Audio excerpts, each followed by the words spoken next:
Power on. Bluetooth. Well, duh. Like suns through the hourglass. These are the days of our Mass Effect. Viewers, do you know who this is? No? I don't know either. How about this guy? Do you know who this is? That's Gene Roddenberry, you uncultured swine. Okay. Do you know who this is? Got him! Mass Effect owes its existence to Gene Roddenberry, the creator of Star Trek. When it comes to futuristic sci-fi stories, there are two doctrines: the utopia and the dystopia. The biggest dystopia I can think of is Star Wars, and the biggest utopia I can think of is Star Trek.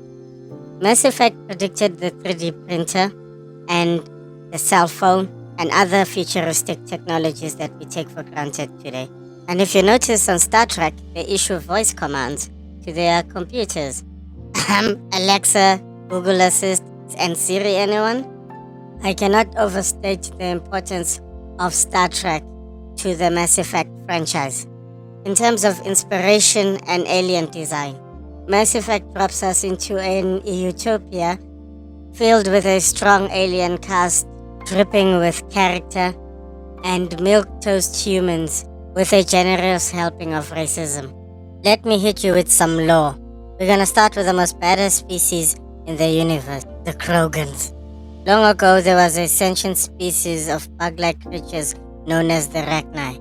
This hive mind species, controlled by their queens, they were so strong that the combined might of the council races could not defeat the Rachni due to their resistance to poisons and most toxins, including weapon mods.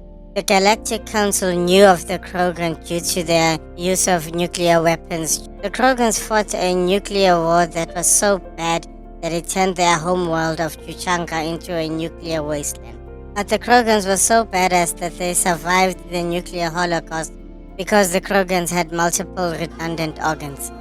So the Council decided to uplift the Krogans, teach them about Mass Effect fields and how to travel faster than light. And with this new uplift in technology, the Krogans were able to join the fight and fight the Rachni. Due to the Krogans' ability to survive the harsh conditions of the Rachni homeworld, the Krogans proved key in defeating the Rachni queens and crushing the Rachni completely. But the Council did not realize that they replaced one problem with another. Without the Krogan homeworld of Tuchanka killing them off, the Krogan bred so quickly that they could no longer sustain their population on a single planet and were forcefully taking over colonies held by the Council races. So the Council turned to the Solarians, who infected the Krogan with the genophage, a disease genetically modified to ensure that only 1 in 200 Krogan babies survived to adulthood.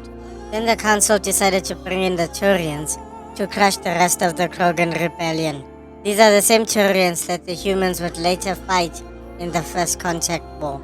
I can talk about the lore all day, but let's talk about gameplay for a minute. The gameplay is pretty good for an action RPG, but do not be fooled. Mass Effect is an RPG first and a shooter second. Think of your guns as fantasy weapons and the ammo as runes that you attach to your weapons.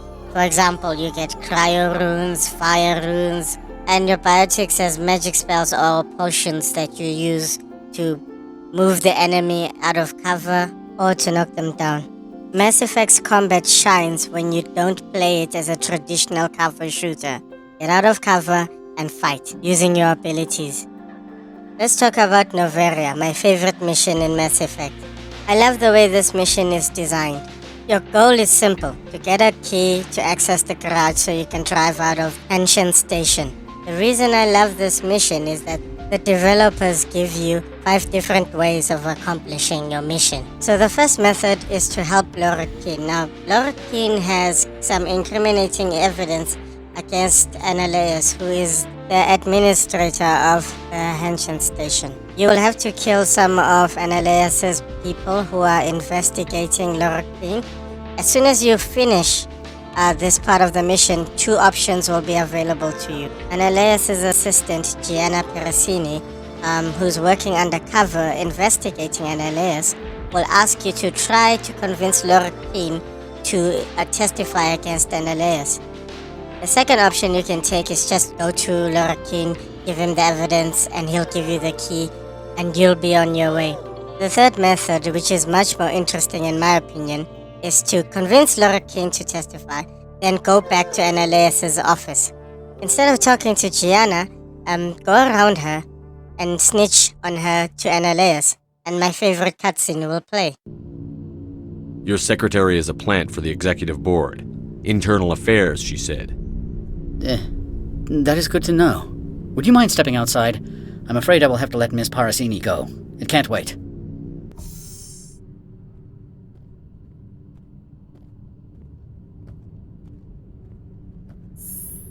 Your mind has not been fully on your duty to me. I don't understand, sir. I'm not losing this job. Annaleus, if I don't report in, the board will figure it out. Put the weapon... I said I'm not losing this job!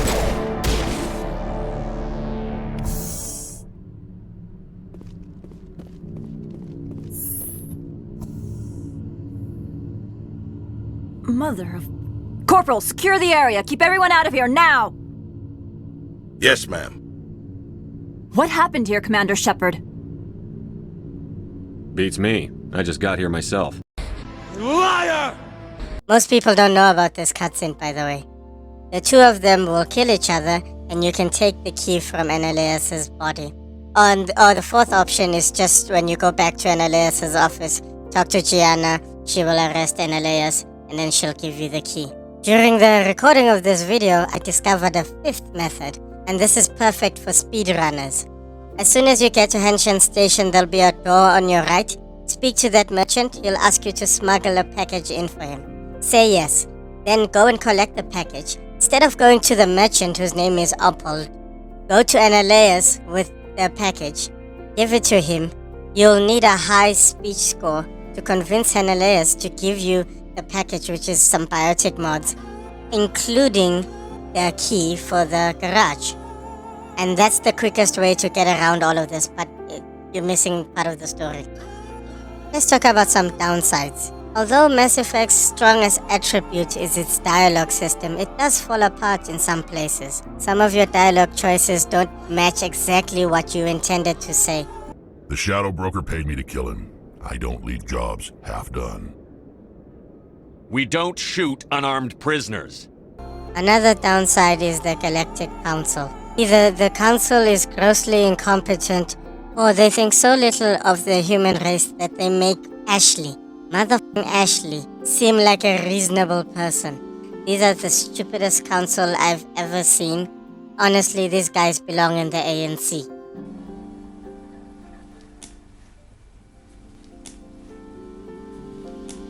A third downside to this game is the planetary exploration. These planets make no geographical sense and are poorly designed. I suspect it's a symptom of earlier procedural generation. Look at this. Some of these planets feel like you're driving over a giant fingerprint. I know what you're gonna say. But Ibot, this game was made in 2007, the golden age of gaming. Okay, I get your point. But the cover mechanics of this game are... Well, you know that part in Chainsaw Man when Kimano and Deji were kissing? シラフじゃ恥ずかしいからさ。秋葉さんに見られた。柔らかい、柔らかい。血の中でとろけてるぞ。